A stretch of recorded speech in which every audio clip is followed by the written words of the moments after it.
Who do you want to be? Do you remember being asked this question? Well, I don't. The question was more like, what do you want to be when you grow up? And the question was asked often during career day by your school counselors, by your parents, by the grown-ups. And bless their heart, they meant well, seemingly to be the right question to ask. After all, this is the question that people asked them when they were growing up. But I believe a better question than what do you want to be is who do you want to be? Let me explain. Because the way I see it, when the question of who do you want to be that points even a little human in the right direction, it points a person inward instead of outside of yourself. What makes it seem like it's something out there? Think about it. What do you want to be when you grow up? Sends us off in the direction of an occupation or a career. What do you do becomes the conversation point in a social setting. It's the common question as an adult, right? But the sad truth is, most of us are just going through the motions of a career that is not who we are at all. It's not a fit. It's just something that we do to keep a paycheck rolling in. But how can I be the woman God created me to be if I'm just going through the motions? And although we all need money to survive, money makes the world go round. So I'm not saying that we shouldn't work a job or be in a career. But what I am saying is that we need to take a closer look at who we want to be. And let me explain why. Because by simply just focusing on an occupation, a person never stops to think about what they want this life to look like and feel like. That's why 85% or better of the population is unhappy in their jobs. Because let's face it, life has a look about it. Life has a look to it. It has a feel to it. How do you want your life to feel? How do you want your life to look? Right? And I know it's not all about material things, but let's face it, we all like material things. So it comes down to, are you doing the things that you want to do in your life? Does what you do allow you to do those things that you would like to do? And so this is what happens when we go full throttle into what we want to be. We forget who we are at the core. Somewhere along the way, we stop dreaming and stop thinking about what's possible. Because after all, we are going after the what we want to be instead of who we want to be.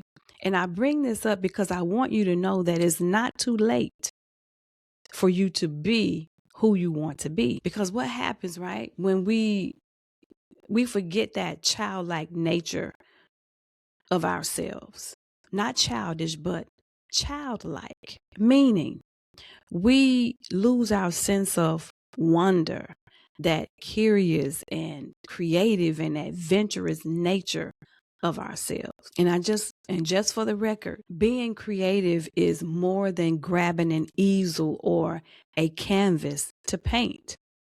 It's more than sitting down to write the next New York Times bestseller. Creativity is innovation. It's imagination.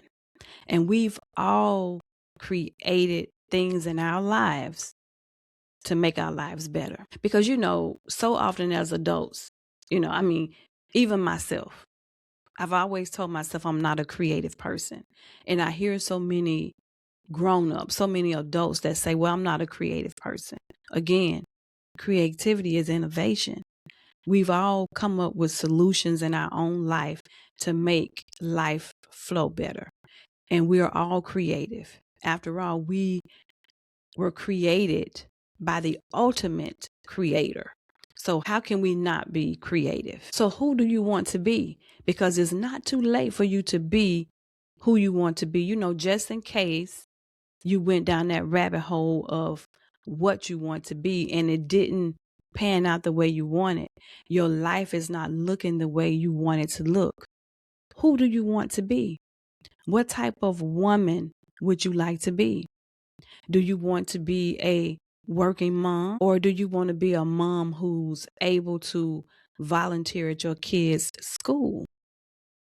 Do you want to be the mom that's at home and available when school is over? Or do you want to be a well-kept wife or a well-kept woman who get to take several trips throughout the year? A solo traveling woman who takes trips around the world at random, whenever you please, right? Or a creative who simply expresses yourself through your favorite avenue. Or you could be any of those women that I mentioned above.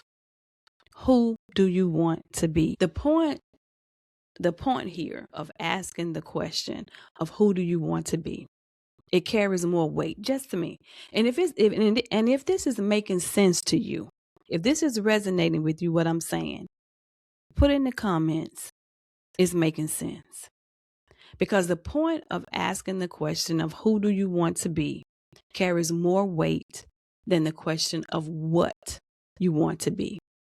Because knowing who you want to be will undoubtedly lead to the right path of what you want to be. You see, I believe we first need to get attuned with the feeling that we want to get from life. How do we want to feel when we wake up in the morning? Because all of that is important. Because if you have been chasing the wrong what, instead of going within to find out who you are, if you've been chasing the wrong what, all of that shapes how you view life and how you live life and how life feels to you. Do you agree? Put in the chats. Put in the chat, I agree. So who do you want to be, and how do you want your life to feel, and what you want your life to look like? Those are the types of questions we should be asking ourselves. Because again, based on the answers, it leads to the path that should be taken. And not only that, knowing who you want to become leads us on a quest to find out what we like. You know, we get so bogged down, adulting, life begins to life, and we no longer know what we like. We have got so out of touch with who we are. We don't know what we like anymore because life has taken over. So asking those questions are very important because we can then get in touch with what we like. And so when we get in touch with what we like now, going back again to that childlike nature, when we can get in contact with what we like, it ultimately leads to who we are. So if I were asked that question today, who do I want to be? For starters, I want to be me. Let's start with ourselves first. I want to be me. And what exactly does that look like? I'm glad you asked. For me, being myself revolves around having the ability to spend the day the best way I see fit. I get a chance to dictate what I do with the day. Not when I wake up, the day is telling me what it needs from me. No, I get a chance to dictate the best way to spend my day. It means doing more of the things that excite me and bring me joy and less of the things that don't, like going to a soul crushing job that sucks the life out. And maybe you don't have a soul crushing job, but you just rather be doing something more meaningful. That is enough to send you on the quest of asking the question, who do I want to be? You just simply want something more meaningful, something more aligned with who you are. And also, if I were asked the question, who do I want to be? And how do I want my life to feel? What I want it to look like? It would also involve me spending the day reading and learning what makes life better and sharing my findings with like-minded people who are interested.